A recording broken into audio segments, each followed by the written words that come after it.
그 빳빳한 종이의 질감이 마치 내가 죽인 누군가의 딱딱한 살점처럼 무겁고 불길하게 느껴졌다.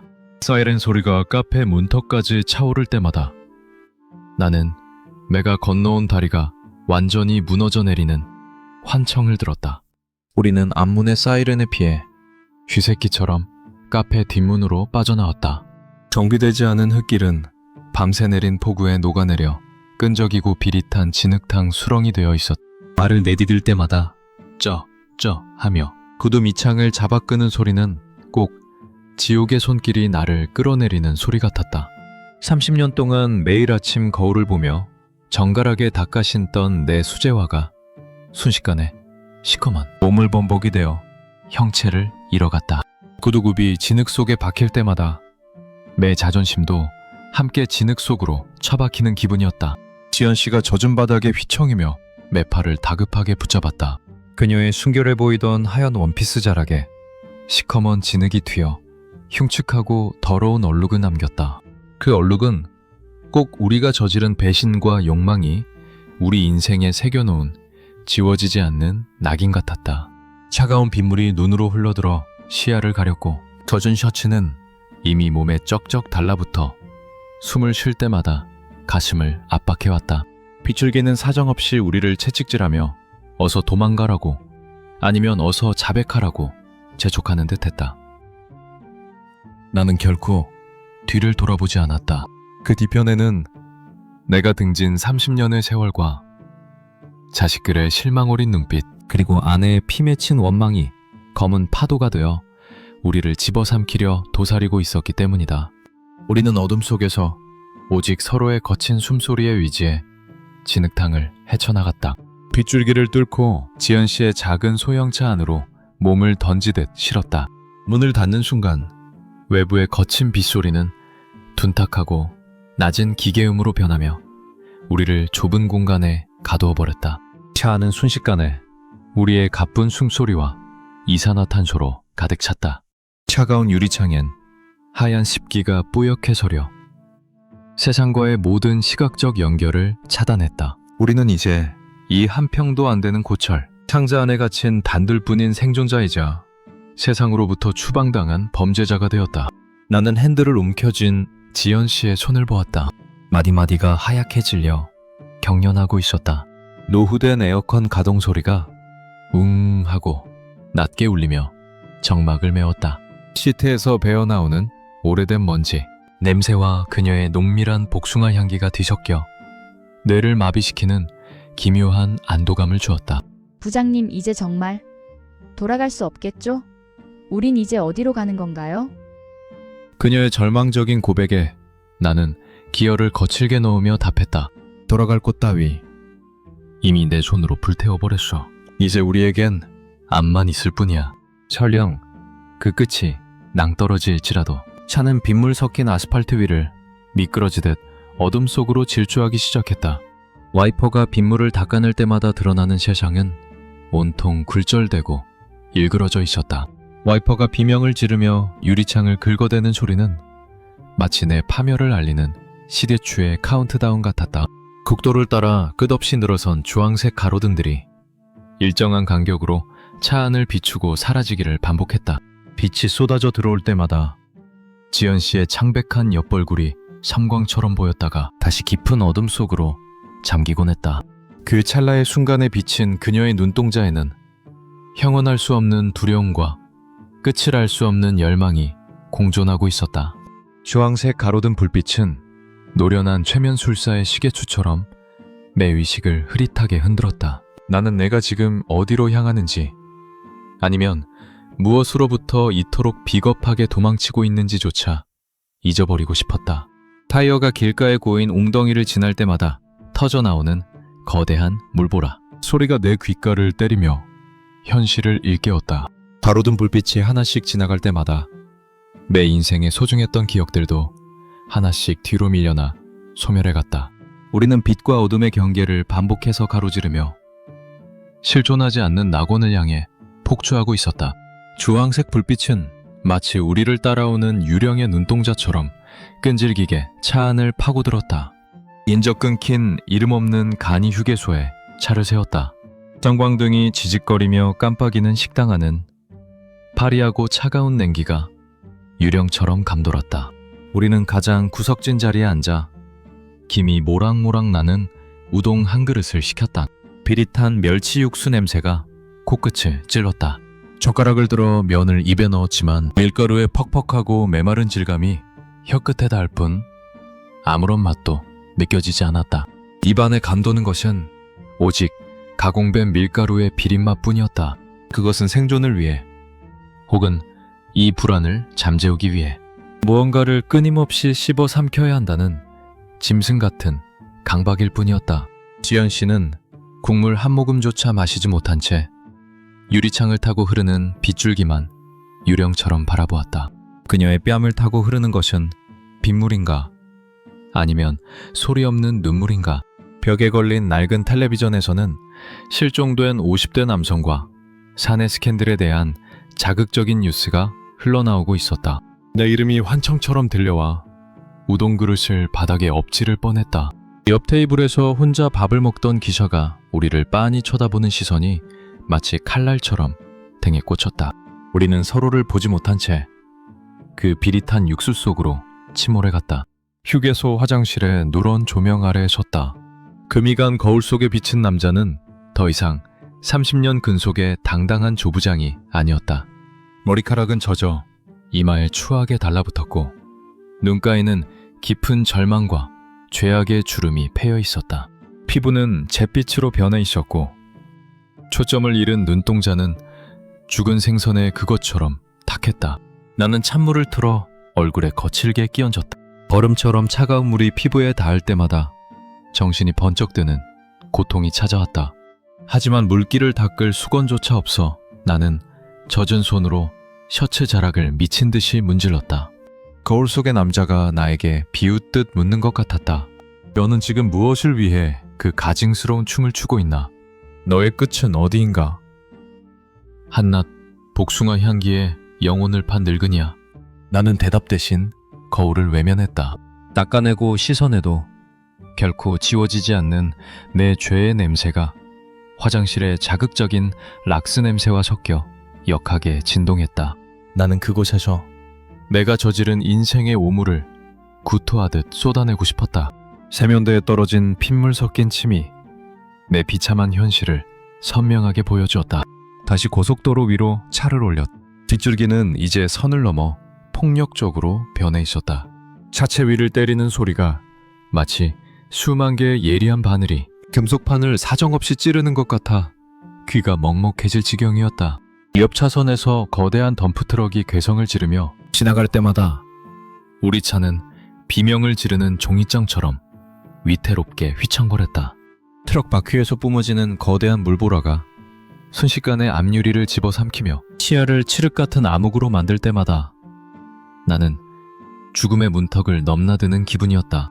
순간적으로 앞이 보이지 않는 공포가 밀려오자 핸들을 잡고 사투를 벌이는 지연 씨의 손이 하얗게 경련하는 것이 보였다. 나는 내 거칠고 늙은 손으로 그녀의 손을 덮어 눌렀다. 괜찮아, 내가 있어. 걱정하지 마. 내가 다 해결할게. 그 비겁하고 무책임한 위선이 내 입술을 타고 비릿하게 흘러나왔다. 내 손바닥을 타고 전해지는 그녀의 미세하고 빠른 맥박 소리. 그것은 공포에 질린 작은 새의 심장 박동 같았고 동시에 내가 아직 지옥으로 완전히 떨어지지 않았음을 증명하는 유일한 생명의 신호였다. 우리는 어둠을 뚫고 남쪽으로 지도에도 나오지 않을 더 깊고 어두운 심연의 끝을 향해 미친 듯이 나아갔다.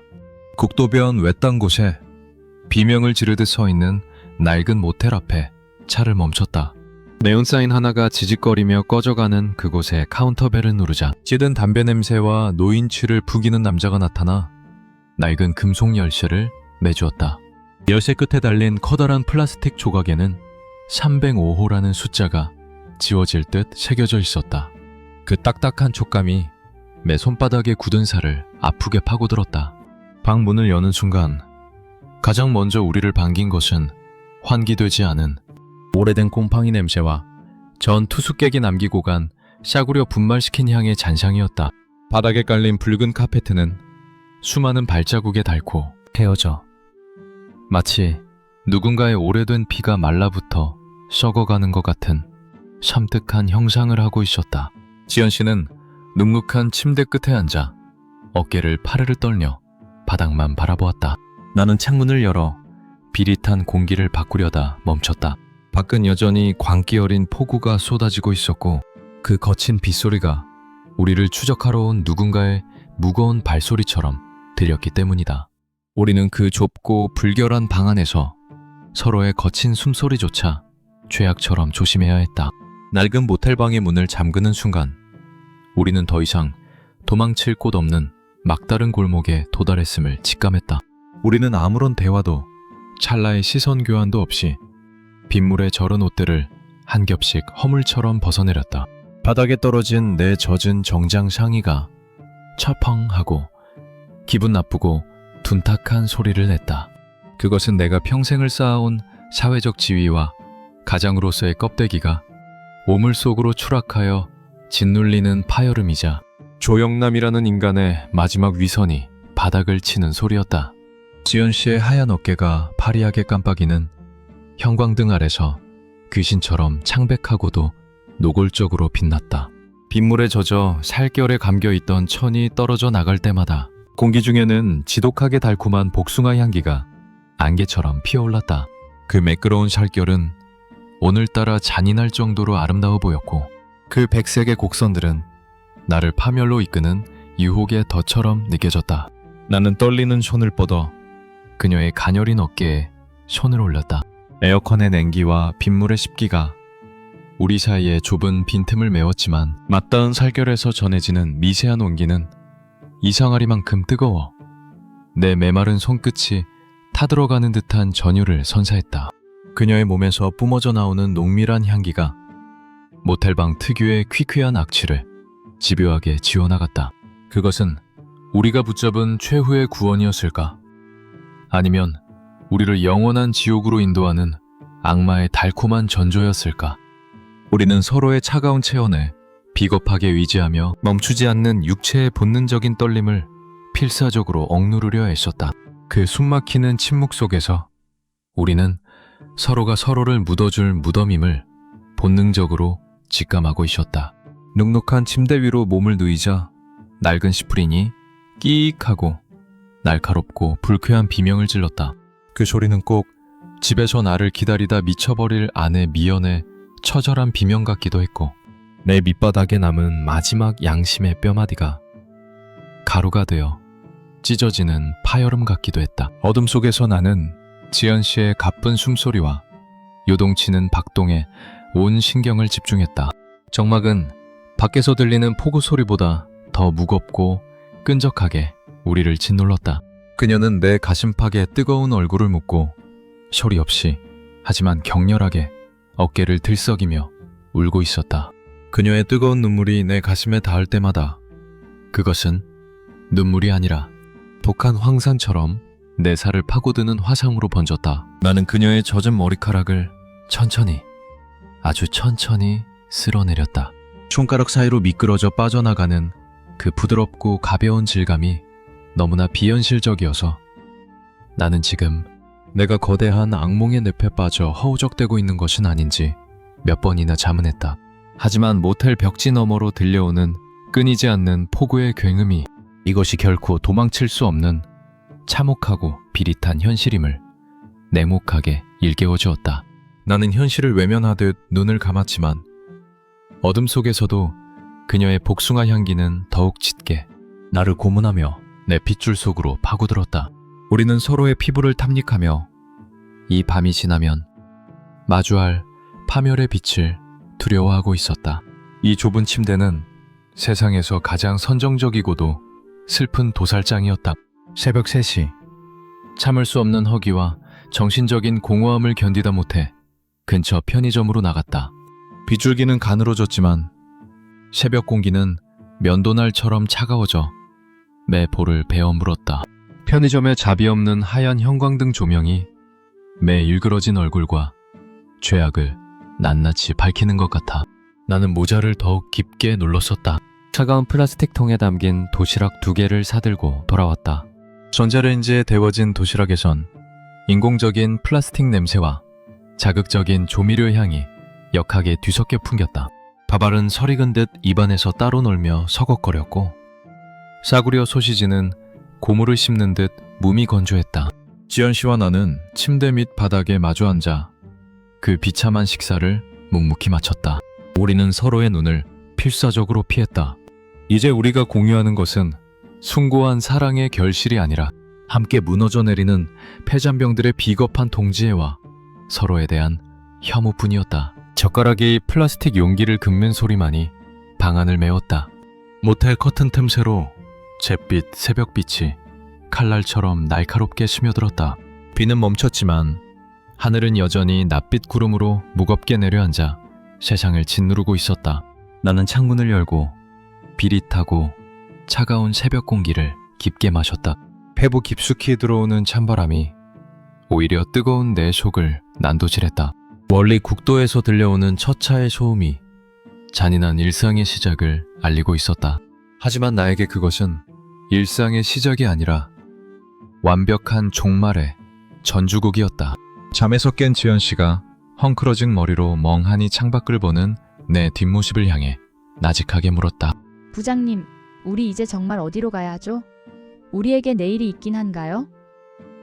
나는 끝내 고개를 돌리지 못한 채 대답하지 못했다. 내 앞에는 더 이상 길이 없었다.